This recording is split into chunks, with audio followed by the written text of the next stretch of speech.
Bonjour et bienvenue dans ce webinaire sur l'analyse des relations et l'analyse des réseaux.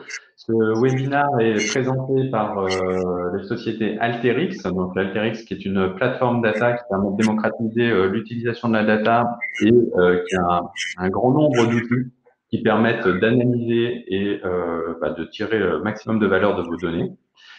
Et la société Axis Consultant. Donc, on est un cabinet de conseil en management spécialisé dans le digital et la data. Je suis l'un des associés du cabinet, donc en charge de la partie data et digital, Thomas Golicelli. Et le webinaire sera également présenté par Maryse Gilbert. Vas-y, Maryse. Bonjour, je suis consultante data chez Axis, du coup. Je travaille principalement sur Alteryx. Alors, on a une demi-heure, peut-être que ce sera un peu plus long, je tiens à vous prévenir, parce que le contenu était quand même assez riche. Donc, à quoi sert l'analyse de réseau? On va vous donner quelques exemples et on détaillera notamment deux exemples, deux cas d'usage. Le premier cas, c'est si vous êtes dans la sphère marketing, c'est de faire de la recommandation produit. Donc, soit de l'upsell, soit du cross-sell.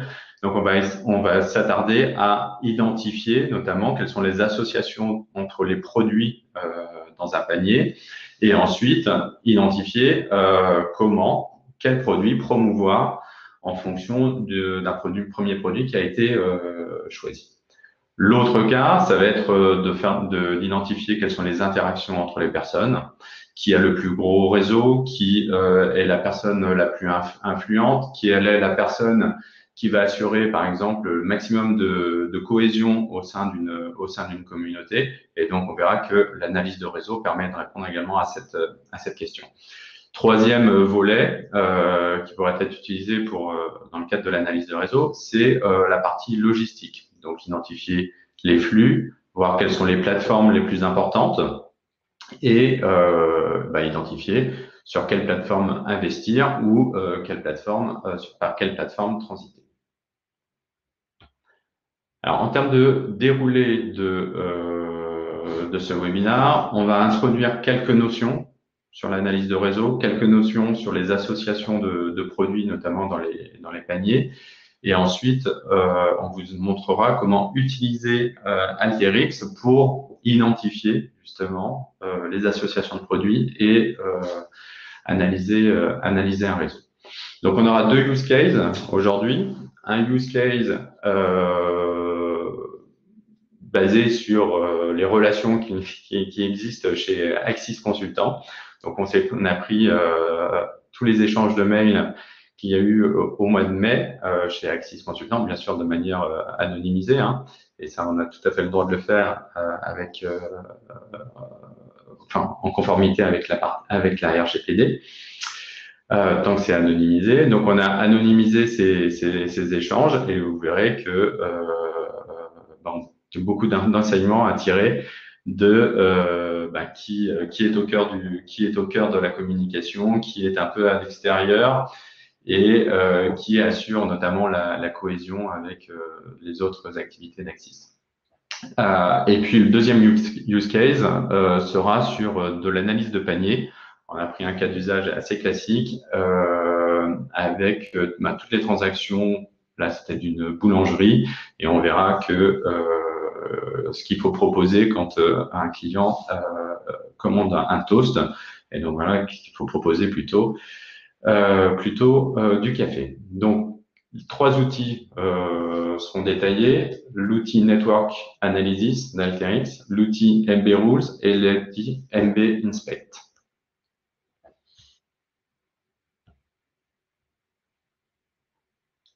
Alors, je vais commencer par les principales caractéristiques des relations. Donc, dans un réseau, vous avez deux grandes notions. Vous avez des nœuds et vous avez des liens. Pour commencer par les nœuds, par les liens et donc les relations, on a différentes façons de les spécifier, ces relations. Donc déjà, on peut mettre une pondération entre les relations. Donc Anne et Roger sont meilleurs amis, par exemple, que Anne et Pierre ou que Roger et Pierre. Donc voilà, donc on va pouvoir mettre un poids à la relation. On va pouvoir mettre un signe à la relation, donc un sens à la relation. Anne et Roger sont amis, mais par contre, Pierre et Roger sont en lien, mais ne s'entendent pas. Donc voilà, donc on va pouvoir dire, dans un cas, c'est une relation positive, dans l'autre cas, c'est plutôt une relation négative. Et on va pouvoir, entre deux nœuds du réseau, pouvoir indiquer un sens également à la relation. Et par exemple, dans notre exemple là, Anne aime Laura, mais Laura n'aime pas Anne. Donc voilà, donc déjà, quelques notions sur les relations, sur les liens. On a également des relations des informations sur les nœuds. Alors, les nœuds, il faut savoir que l'analyse de réseau fait référence en fait à toute une théorie sur les réseaux. Il y a beaucoup de chercheurs qui ont publié notamment sur les réseaux. Et on va introduire cinq notions, cinq indices en fait, quelles mesures de calcul qui sont calculées par Alteryx. L'analyse de réseau permet de répondre surtout à quel est le nœud le plus important dans mon réseau. Alors, il y a différentes façons de caractériser l'importance. Vous pouvez avoir première notion qui est de dire le nœud le plus important, c'est celui qui a le maximum de relations. Typiquement, voilà, vous êtes sur LinkedIn, celui qui est le plus important, c'est celui qui a la plus grande communauté. Et donc, cette notion, cet indice, c'est ce qu'on appelle le degree, le degré, et c'est calculé donc par Alteryx. Donc, Lyon, par exemple, dans notre exemple, donc c'est l'exemple du milieu, Lyon a deux relations avec Paris et Tokyo, et donc le degré est de 2. Pour Paris et Tokyo, par exemple, Paris est en relation avec Lyon, avec Tokyo et avec New York, donc Paris a 1 degré égale à 3. L'autre façon de mesurer l'importance, c'est de se dire,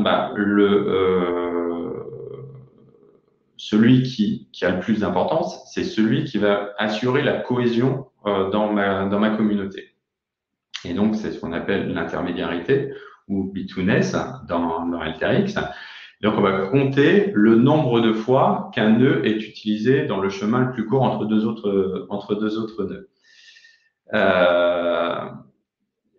Donc voilà, donc c'est celui, enfin si vous avez deux communautés, on le verra tout à l'heure, il y a un exemple assez parlant, vous verrez, on a une personne qui est à l'intersection entre deux activités chez Axis, et on le voit très nettement apparaître, et c'est une personne effectivement qui est importante dans l'organisation parce qu'elle permet d'assurer en fait la cohésion de la communauté. L'autre cas, pour mesurer l'importance, ça va être de la proximité. Donc, on peut se dire, là, l'objectif, c'est de se dire, quelle est la personne qui va me permettre, par exemple, de diffuser le plus rapidement possible une information. Donc, c'est la personne qui, au sein de l'organisation, va toucher en fait tous les points de l'organisation, tous les nœuds, en un minimum de rebonds. D'accord? Donc, on va calculer le nombre moyen d'étapes pour rejoindre tous les autres nœuds de l'organisation. Donc Paris, si on prend le cas de Paris, Paris peut rejoindre Lyon directement, peut rejoindre Tokyo directement, peut rejoindre New York directement. Donc la proximité moyenne est de 0 parce qu'on va aller directement en fait à ces trois autres villes. Par contre, c'est pas le cas pour Lyon ou New York. Il faut à chaque fois passer par une étape, soit Paris, soit Tokyo. Et donc là, on va avoir une proximité d'un tiers. Après, on va introduire d'autres notions. Donc, c'est des algorithmes, notamment PageRank. C'est un algorithme qui a été développé par Google, qui permet de mesurer l'importance d'une page ou l'influence d'une page. D'accord? Donc, on va regarder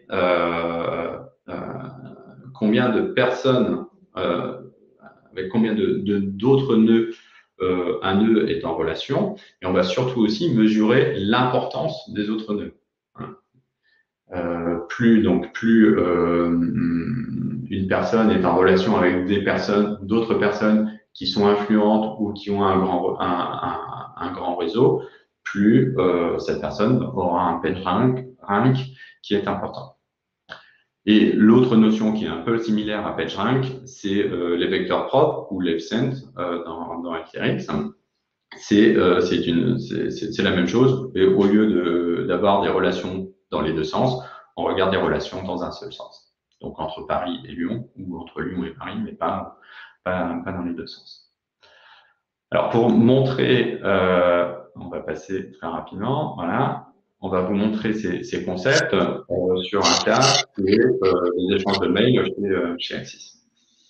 Ok, du coup, je vais partager mon écran pour faire la démo directement dans Alteryx.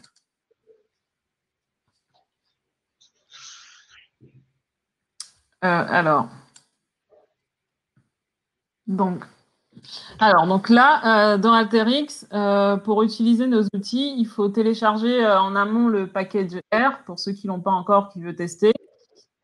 Et du coup, ça va amener dans l'outil analyse prédictive, les outils marrons, on aura un outil qui va s'appeler analyse du réseau. Et donc, c'est celui-là qu'on va utiliser pour notre cas d'usage. Donc là, en entrée, donc c'est ce qu'on a dit, on a pris en la base des salariés d'Axis avec la répartition par BU, un code unique et leur statut. Nous, ce qui nous intéresse, ça va être uniquement le nom unique et la BU. Donc, il faut savoir que ça, donc là, je l'ai appelé Nodes. L'outil Network va prendre en entrée donc deux inputs obligatoires. Un input contenant un nom unique, donc là, c'est ma colonne qui est là, name, et un input qui est edge. Donc, en amont d'utilisation de l'outil, il faut bien penser à paramétrer ces éléments. Donc là, avec l'outil d'agrégation, je fais une agrégation des salariés consultants par BU. Ensuite, je mets un formula pour faire de la personnalisation. Donc ça, c'est pas obligatoire. Donc c'est plus juste, comme on a beaucoup d'éléments, c'est pour que ce soit un peu plus visuel. Donc là, j'ai choisi de mettre les achats en vert, la data et le digital en jaune, ainsi de suite. Donc on peut aussi personnaliser en rajoutant une image et une forme, par exemple. Donc tous ces éléments vont constituer l'encre de gauche qui s'appelle N d'entrée. Donc, il faut absolument que le name soit unique et ensuite, on peut rajouter donc des éléments. Pour la partie du bas, la partie arrête, donc on a les edge, on a notre origine destination des emails, on a l'heure d'envoi et la société. Nous, ce qui va nous intéresser ici, pour l'outil, le paramétrage, ce sera le from et le to. Donc là, on a mis un filtre pour ne garder uniquement que les personnes qui envoient des emails depuis DD, qui est le data digital. Donc ça, c'est un choix. N'hésitez pas à mettre votre écran, à vous mettre en plein écran, peut-être pour bien voir. Donc là, je mets ensuite un outil select. Donc je vais assez vite sur les premiers outils de préparation. Je mets un outil select pour pouvoir garder que le from et le to, qui, comme la partie haute, c'est un prérequis pour l'outil analyse de réseau. Donc là, une fois que j'ai mes deux encres, donc je me connecte là à mon outil et à gauche, donc j'ai ma configuration. Donc dans la partie nœud, on peut configurer la forme, donc soit un point, un cercle, ellipse, carré. Donc j'ai pris point. On peut configurer la taille. Donc résolu, c'est si on met une taille au choix. Par variable, c'est quand on a une variable qui contient la taille. Donc là, ce n'est pas le cas pour nous. Ou par statistique. Donc ce sont les 5 statistiques que Jean-Marc vient de vous introduire. Donc, nous, on veut là mesurer, donc on va dire celui qui a le plus gros réseau, donc on va prendre le degré. Pour l'intermédiarité, on aurait pu prendre la cohésion, donc ce dont on a parlé, et ainsi de suite. À savoir que selon le type de données qu'on a, le set de données, il y aura des statistiques qui seront plus ou moins pertinentes. Donc là, je vais garder degré. On a l'option aussi groupe de nœuds où on peut grouper des nœuds, soit par variable comme tout à l'heure, soit par statistique. Et la statistique, c'est pareil, ce seront des statistiques prédéfinies de R, du langage R. Donc là, je vais enlever le groupe de nœuds, je vais garder uniquement donc, le degré. Dans les bords, donc ça c'est le edges en anglais pour ceux qui sont en anglais. L'option diriger ou pas diriger va juste indiquer si oui ou non je veux une flèche entre mon origine et ma destination, entre mon from et le to. Donc, on peut le garder. L'opacité règle donc l'opacité de cette flèche. Et la mise en page, donc là c'est pas sélectionné. Quand on le sélectionne, c'est pareil, on a des layouts prédéfinis qui correspondent à des algorithmes pareils de stats qui sont définis dans l'outil. Donc là, on ne va pas mettre de layout. Donc pour la configuration de l'outil d'analyse de réseau, voilà. Là, j'ai déjà pré-lancé pour pas que ça tourne longtemps. Donc là, on aura 2 boucles de sortie. On aura la partie data qui est en haut avec le D, qui va sortir un tableau de données. Donc là, j'ai fait un tri sur le degré pour que ça soit en décroissant. Dans ce tableau, ce qu'on a, c'est le nom, donc le nom unique qu'on avait. Il reprend la BU, la couleur. La valeur, ça va être le choix de la statistique qu'on a prise. Donc nous, on a choisi le degré, donc value égale degré. Mais il nous met quand même les autres statistiques, le betweenness, closeness, PageRank et fsound. Et on peut voir, par exemple, que closeness n'aurait pas été pertinent dans ce cas-là. On a à peu près les mêmes mesures. Donc là, sur le degré, la statistique qu'on a choisie, on voit que donc le DD13 est celui qui a le plus grand réseau sur cette statistique. Donc là, la partie du haut, c'est uniquement un tableau de base de données. Sur la partie du bas, la partie interactive, il va générer un rapport, un tableau de bord. Donc là, ça va être un tout petit peu lent, mais ça devrait aller.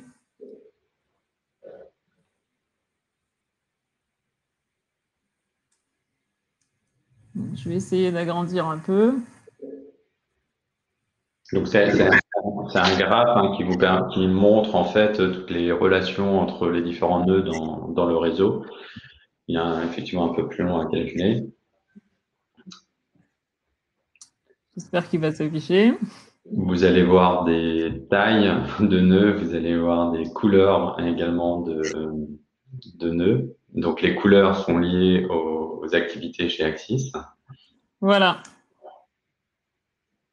Donc vas-y Jean-Marc, pardon. Vas-y. Alors, donc là, on voit, donc là, le jaune, c'est ce qu'on avait choisi pour la data digitale. Donc, c'est pour ça qu'on a le plus de représentation jaune. Donc là, si on zoome un peu, donc on peut voir les différents éléments. En termes de taille, donc là, on retrouve le DD13 qui est le plus grand. Si on voit bien. Et autour, on voit qu'il gravite pas mal avec les rouges. Je pense que ça doit être... la conduite du changement, la BU Act, on voit qu'il y en a un qui travaille souvent avec son réseau, il échange beaucoup avec cette partie en rouge. Donc voilà, la taille représente donc le poids des réseaux et donc la direction, ce sont les petites flèches qu'on voit là. Donc là, si on regarde la représentation graphique, donc si on regarde en bas à gauche, vous voyez qu'il y a 2 personnes qui sont un peu isolées dans l'organisation. Alors c'est pas des personnes qui sont vraiment isolées, mais ce sont des personnes qui interviennent chez nos clients. Ils sont en très forte proximité avec les clients, donc c'est pour ça qu'il y a moins d'interaction avec le reste. Vous voyez également en haut, tout en haut, donc cette personne qui est aussi intervient très fortement sur un compte client, mais où on fait de la formation. Et donc c'est pour ça que cette personne échange beaucoup avec des formateurs qui sont les personnes en rouge. Ouais. Et après, par contre, on voit bien que le réseau, enfin la communauté est assez concentrée, sinon au milieu. Donc maintenant, on va passer à la deuxième partie de ce webinaire, c'est sur l'association de produits. Je suis plus intéressé en fait les personnes du marketing. Alors, on peut montrer la présentation, Monica. Donc,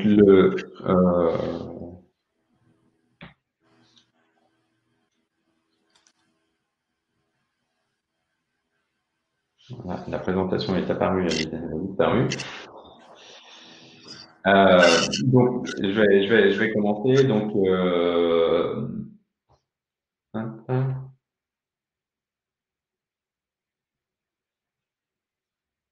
voilà, on va aller sur la bonne page.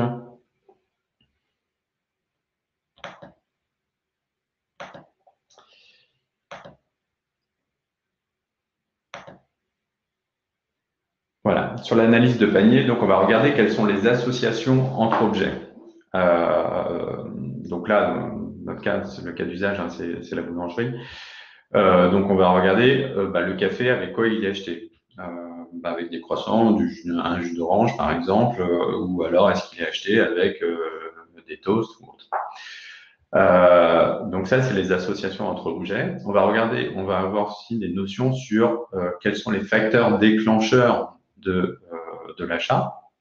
Alors, typiquement, s'il y a un match de foot, je vais acheter de manière caricaturale soit une pizza, soit des cacahuètes, soit de la bière.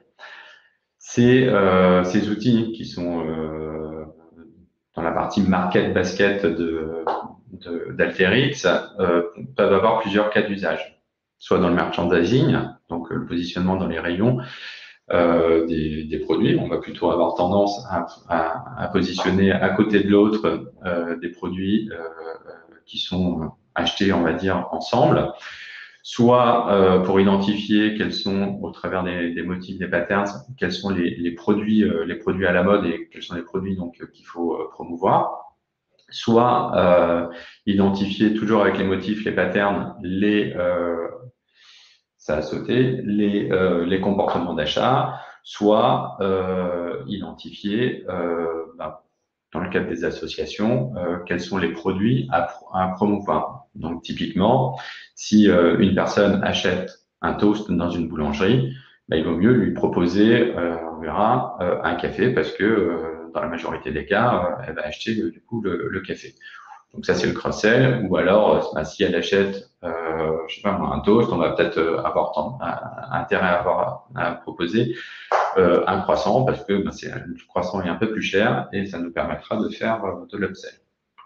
Donc, on va introduire de la même manière que pour l'analyse de réseau, on va introduire trois notions, trois indices statistiques. Le support, qui est le nombre de transactions comprenant par exemple, deux produits dans notre exemple, donc comprenant les produits A et B sur le nombre total de transactions. Donc là, si on regarde, on a 2 transactions sur 4 qui contiennent, donc c'est celles qui sont enfoncées, qui contiennent les produits A et B. Et dans les 2 autres transactions, donc on a A et C, donc on n'a pas l'association A et B. Et dans la dernière transaction, on n'a que B, donc on n'a pas l'association A et B. Donc le support, là, est de 50%. Donc là, le support, lui, il va vous permettre d'identifier quels sont donc les produits les plus associés ensemble et donc vous donner un indice, un indicateur sur les produits à packager, on va dire, ensemble. La deuxième notion, c'est la confidence ou la confiance. Elle permet de mesurer la probabilité d'acheter B quand on a déjà choisi A. D'accord ? Donc, plus la mesure de confidence ou de confiance est importante entre A et B, plus vous avez intérêt à recommander B quand la personne a déjà choisi A. Donc, typiquement, comment ça se calcule, la confiance donc, vous prenez le nombre de transactions où A est acheté avec B sur le nombre de transactions comprenant A. Voilà. Et si on voulait calculer la confiance quand B est acheté, quand A est acheté avec B, au lieu de diviser par le nombre de transactions comprenant A, on prendra le nombre de transactions comprenant B. Donc typiquement là, on a 3 transactions comprenant A et 2 transactions comprenant A et B. Donc la mesure de la confiance ou de la confidence est de 2 tiers, donc 66%. Troisième notion, c'est le lift ou la corrélation, ou c'est plutôt la performance de l'association. Et si le lift est supérieur à 1, cela signifie que parmi les paniers contenant A, on retrouve plus souvent le produit B que dans l'ensemble des paniers. Ça veut dire que le produit A a un effet bénéfique sur la vente de B. Donc là, on vous a mis la formule de calcul.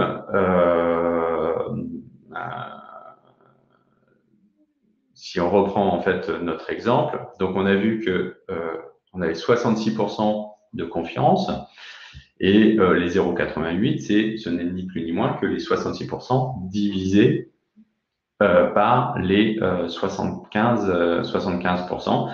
75% étant le nombre de transactions dans lequel on trouve le produit B. Donc, si on n'associe pas en fait B avec A, on sait que B va être acheté dans 75% des cas. Si on associe A et B, on sait que on va pouvoir vendre B dans 66% des cas. Donc là, on a un lift inférieur à 1, donc on n'a pas forcément intérêt, dans notre exemple, à promouvoir B quand la personne a déjà choisi. Alors, on va passer maintenant sur la démonstration d'Alterix, Maryse. Ouais, donc je repartage. Alors, sur Alteryx, donc là, on va utiliser maintenant, toujours en prédictif sur les outils R, on va utiliser deux outils du regroupement prédictif, qui seront donc règle du PM MB Rules pour ceux qui sont en anglais et contrôle du PM MB Inspect pour ceux qui sont en anglais. Alors, donc là, dans mon dataset, ce que j'ai, c'est j'ai des transactions, j'ai les produits de mes transactions, et j'ai la date et l'heure, tout simplement. J'ai 21 000 données et j'ai fait un compteur pour bien voir les éléments distincts. Sur mes 21 000 données, j'ai 95 produits uniques et j'ai 9 531 transactions uniques. Là, le select, il ne sert qu'à passer le transaction en champ numérique, puisqu'on en a besoin ensuite pour les calculs, pour que l'algorithme puisse comprendre que c'est une transaction. Donc là, on va aller tout de suite dans l'outil MB Rules, qui se présente comme ça pour la configuration. Donc, il y a toute une partie en haut qui est la structure d'entrée de données. Donc là, comme pour la partie analyse de réseau, l'outil oblige une certaine structure. Il faut qu'il y ait un champ transaction et un champ item. Dans ce cas-là, il faut que l'item soit le produit soit sur une seule ligne et qu'il y ait le numéro de transaction répété si on a donc acheté, là pour le cas 3 produits. La deuxième solution, c'est d'avoir en entrée un champ de transaction, un ID de transaction unique avec les produits répartis sur la même ligne avec un délimiteur. Et dans ce cas-là, il faudra juste indiquer le délimiteur pour qu'il sache que cette transaction correspond à X produits. Donc là, on est dans le premier cas. Une fois que la structure d'entrée de données est choisie, donc on choisit notre champ transaction et notre champ item. On a deux méthodes d'utilisation. Donc ça, ce sont aussi des algorithmes. On a l'algorithme d'a priori et l'algorithme d'éclat. L'algorithme a priori et éclat sont tous les deux des algorithmes d'analyse de données de relations. Là, il va utiliser simplement les jeux d'éléments fréquents. Donc là, ce sont, pour ce qu'on a défini tout à l'heure, il va imposer que le support soit inférieur à un support minimum, soit supérieur à un support minimum, pardon. Et si on veut utiliser les règles d'association, ce sera donc a priori. Dans notre cas, nous, on veut regarder les règles d'association. Donc, on va sélectionner a priori et règles d'association. Les paramètres de contrôle, donc, ce sont les éléments qu'on a vus tout à l'heure pour les éléments de panier. On aura un nombre minimum d'autorisé d'éléments. Donc, généralement, c'est 1. C'est pour dire qu'à partir de 1, ça va compter dans notre analyse. Un support défaut Alteryx se met à 2%, donc je l'ai laissé à 2%. Et une confiance une confiance minimum qui là est à 50% et on va la laisser. Donc, comme on a vu tout à l'heure, c'est quand même utile d'avoir donc la confiance, une confiance assez élevée pour dire que notre règle est appliquée. Quand on achète notre outil A, généralement, on va acheter l'outil B. Le produit. Donc là, pour la configuration du MB Rules, il y aura ces éléments-là qui vont nous sortir donc deux branches de résultats. Donc à droite, dans la branche de rapport, à droite, on aura en haut le résumé des transactions. Donc là, c'est ce que je vous ai montré. Donc ce sont les données qu'on a entrées. Donc pour savoir, l'algorithme, en fait, il crée une matrice avec le numéro de transaction unique. Donc ce sont les 9531 qu'on a vu dans le compteur. Et en colonne, les 95 colonnes. Donc il y aura 9000, les transactions en ligne, les colonnes, les produits en colonne. Et ensuite, il va mettre 1 et 0 quand il va trouver qu'une transaction a un nombre d'articles. Ce qui va faire qu'ici, on a une densité de 2%, donc ça va être visuellement donc le nombre de 1 qu'on aura dans notre matrice. On a aussi le top 5 des produits les plus achetés. Donc là, c'est le café qui arrive en tête. On a la répartition. Donc là, on a 3774 transactions qui n'ont acheté qu'un produit, 3101 qui en ont acheté 2, ainsi de suite. Et on en a 4 où 4 transactions ont acheté 10 produits. Et là, donc, on a la distribution de notre répartition. Donc, on a un minimum de 1 et un maximum de 10. Il nous remet la moyenne et les quartiles. En bas, on a un résumé des règles qu'il a trouvées. Donc là, il a trouvé 9 règles avec donc, le minimum qu'on lui a mis. 9 règles qui constituent des 2 produits. Donc, on a juste un produit A acheté avec un produit B et ça, on l'a pour les 9 règles. On va les voir ensuite. On a la distribution, mais comme c'est des paires, donc pour la distribution, on a 2 partout. Et on a un récapitulatif aussi avec toutes nos statistiques de support, de confiance et de lift. Donc ça, on ne peut pas en faire grand-chose parce qu'on sait qu'on a 9 règles, mais on ne sait pas lesquelles. Donc ce qu'on va faire, c'est qu'en plus de cet outil de règles, au niveau du haut, donc il va juste nous mettre qu'il y a un objet rules, on va lui connecter, donc c'est cet outil qui va être en entrée de l'outil en sortie de l'objet, ça va être notre contrôle du PM. Et dans cet outil, on va pouvoir paramétrer donc en fonction des données qu'on a recueillies dans le résultat de l'algorithme précédent. Là, j'ai tout laissé à 0. Donc là, si vous très bien, donc là, il y a un niveau minimum, niveau maximum du support, la même chose pour la confiance et la même chose pour le lift. Et ensuite, donc, on peut choisir sur lequel on veut trier.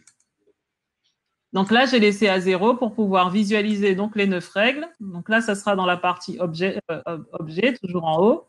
On a donc les 9 règles. Donc on dit que le cake, le gâteau est acheté avec le café, ainsi de suite. Et ça, on a la répartition donc du support puisqu'on a trié par support.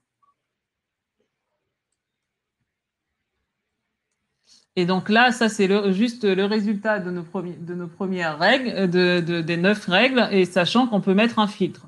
Donc là, pourquoi on a le café à chaque fois? C'est qu'on voit que le café est quand même acheté dans 50% des cas. Donc c'est pour ça qu'il est à chaque fois acheté avec un autre produit, et c'est le seul qui revient. Là, ce que j'ai mis à droite, c'est un test de valeur faible. Donc en fait, j'ai enlevé les paramètres pertinents. Donc le niveau de confiance, je l'ai baissé à 20%. Et là, on voit, donc le paramétrage, c'est exactement le même. Hein. J'ai juste baissé le niveau de confiance. J'ai remis mon objet avec le paramètre. Et là, on voit bien la différence. On voit qu'il n'y a plus que le café.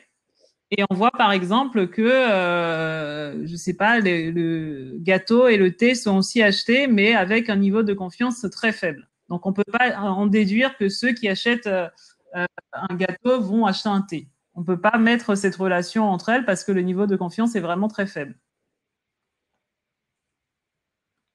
Là, en parallèle, donc, j'ai utilisé l'option jeu fréquent.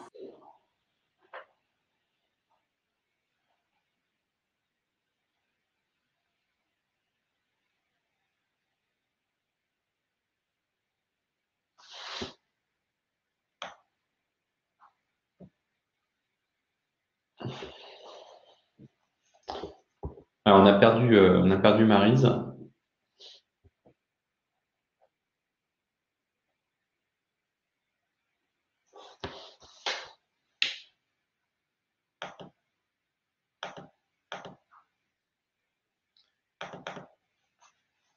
Oui,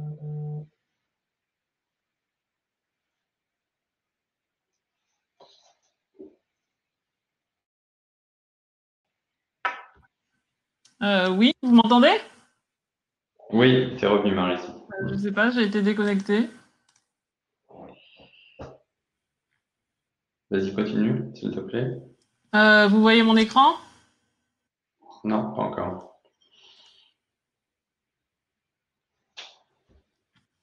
Ok.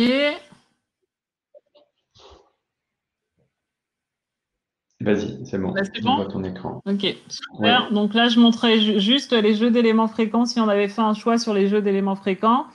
Donc, avec les mêmes paramètres que tout à l'heure. Donc, à chaque fois qu'on définit notre règle, on rajoute toujours l'objet contrôle pour pouvoir visualiser ensuite nos relations.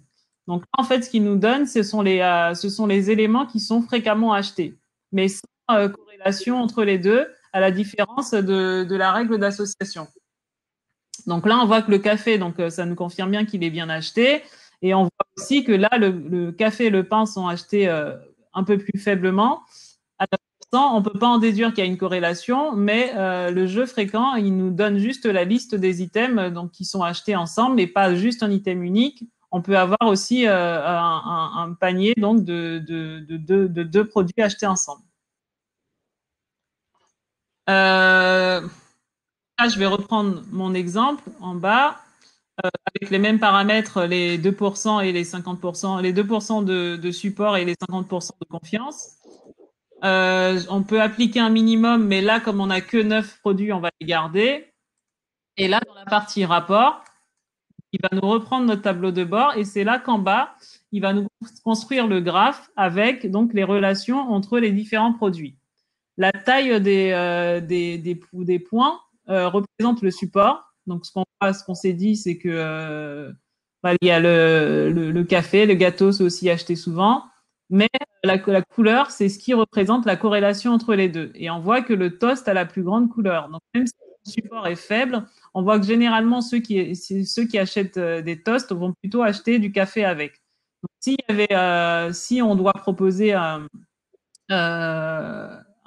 panier d'achat, ça serait avec le toast, avec le café, ce serait plutôt le toast. Donc là, pour la suite du workflow, l'idée c'était juste, donc là c'est un rapport statique qu'on a, on ne peut pas interagir, on voit juste quels éléments interagissent le mieux ensemble. Donc là, le paramétrage permet de la même manière donc de créer une entrée Node et une entrée Edge pour pouvoir l'intégrer à l'analyse de réseau. Et ensuite, dans notre partie rapport interactif, d'avoir le même résultat. Donc là, dans le paramétrage, donc c'est pareil, il y a juste un point. Là, cette fois-ci, la taille, on l'a fixée à 25. Pas d'autre paramétrage. Et si on clique, on a à peu près, donc on a la même chose que tout à l'heure. Et là, c'est juste que c'est un rapport interactif. Et là, on confirme bien que le café et le toast sont les produits qui sont le plus corrélés. Voilà, j'ai essayé de faire vite dans les temps. Jean-Marc. Donc, on est là pour répondre à vos questions, si vous en avez. N'hésitez pas.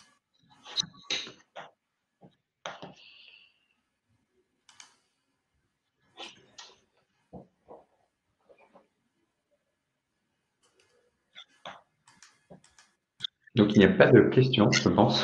Ok. Donc, on vous remercie d'avoir suivi ce webinaire. N'hésitez pas à nous solliciter pour toute question sur l'utilisation d'Alterix ou sur les différentes notions qui apparaissent là dans l'analyse des réseaux et l'association de produits. À bientôt. Au revoir. Merci.